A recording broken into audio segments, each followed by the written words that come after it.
তো হুজুরকে আমি পার্সোনালি একটা প্রশ্ন করব, আপনি কোন দল সমর্থন করেন কিংবা কাকে ভোট দেওয়া উচিত? আমি আসলে স্পষ্ট কথা হলো, আমি গণতন্ত্রের রাজনীতিতে বিশ্বাসী না। আমি কাউকে সমর্থন করি না, কারো বিপক্ষে চাই না।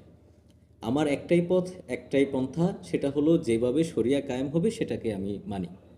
আর দ্বিতীয় প্রশ্নের যে অংশটা, সেটা হচ্ছে কাকে ভোট দেওয়া উচিত। আল্লামা আব্দুল সালাম সাহেব চাটগামী রহিমাল্লাহ তাআলা বলেছেন যে ন্যায় ইনসাফের পক্ষে যিনি, তাকেই ভোট দেওয়া উচিত। সেক্ষেত্রে মার্কাটা ডাজেন্ট ম্যাটার। একজন ব্যক্তি যদি সৎ হয়, আদর্শিক হয়, আপনার মনে হয় যে তার আদর্শ ঠিক আছে, সে দেশ জাতির কল্যাণে আসবে, সেক্ষেত্রে আপনি তাকেই ভোট দিবেন।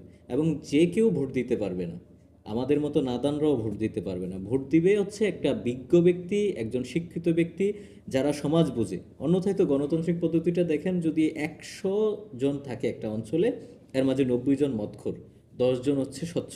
এই 90 জন মদখোর আপনার ভোট দিবে কিসে? মদের বিধানকে জারি করার জন্য। সেক্ষেত্রে আপনার সমাজটা আরও বিকৃত হয়ে যাবে। এজন্য ভোট দেওয়ার অধিকারও সবার নাই, ভোটে দাঁড়ানোরও অধিকার সবার নাই।